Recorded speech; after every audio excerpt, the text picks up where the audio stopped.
امام علی علیہ السلام کی خدمت میں ایک شخص آیا اور دست ادب کو جوڑ کے عرض کرنے لگا، یا علی، دوستی کی حقیقت کیا ہے؟ یہ کس قسم کا رشتہ ہے؟ بس یہ کہنا تھا تو امام علی علیہ السلام نے فرمایا، اے شخص، یاد رکھنا، دوستی صرف ایک رشتہ نہیں بلکہ ایک احساس ہے۔ تو اس نے کہا، یا علی، کیسا احساس؟ امام علی علیہ السلام نے فرمایا، دوستی دو شخصیات کے بیچ میں اس احساس کو کہتے ہیں جس احساس کے وسیلے سے ان دونوں کے بیچ کا فاصلہ ختم ہو جائے، کیونکہ دوستی وہ آئینہ ہے جس آئینے میں انسان اپنے وجود کی جھلک دیکھے۔ اس دنیا میں ہر انسان اپنی تلاش میں ہے اور یہ سمجھتا ہے کہ اسی کا نظریہ، اسی کی سوچ سب سے بہتر ہے۔ دوستی اس صفت کو کہتے ہیں جو سامنے والے انسان کے نظریے کو سمجھ کے سامنے والے انسان کو اپنا بنانے لگے۔ یاد رکھنا،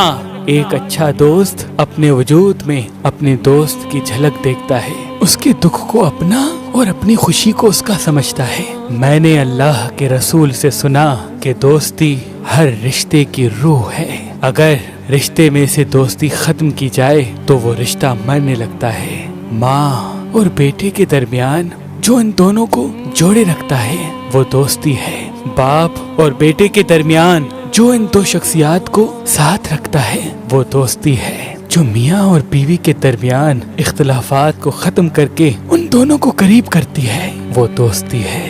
دنیا میں سب سے غریب وہ ہے جس کا کوئی دوست نہ ہو، اور دنیا میں سب سے امیر وہ ہے جس کا ایک اچھا دوست ہو۔ شادی کے لیے ایک اچھا رشتہ تلاش کرنا آج کے دور میں بہت مشکل ہے، تبھی ہم نے مہربان شادی دفتر قائم کر دیا ہے تاکہ انسان کو بہتر سے بہترین رشتہ مل سکے۔ اگر آپ اپنے لیے یا اپنے عزیز و اقارب میں سے کسی کے لیے ایک اچھا رشتہ چاہتے ہیں تو اللہ کے کرم سے پاکستان سے باہر اور پاکستان میں بھی مختلف مسلک اور مذہب کے رشتے مہربان شادی دفتر کے پاس موجود ہیں۔ تو ابھی ہماری ویب سائٹ مہربان.com پہ آئیں، شادی کا فارم فل کریں اور اپنے لیے ایک اچھا رشتہ حاصل کریں۔ آپ اپنے لیے ایک اچھا رشتہ ہماری اپلیکیشن مہربان علی جو گوگل پلے اسٹور اور آئی فون ایپ اسٹور پہ موجود ہیں ان سے بھی حاصل کر سکتے ہیں۔ مزید معلومات کے لیے ہمارے نمبر پہ کال کریں۔ اللہ آپ کو سلامت رکھے۔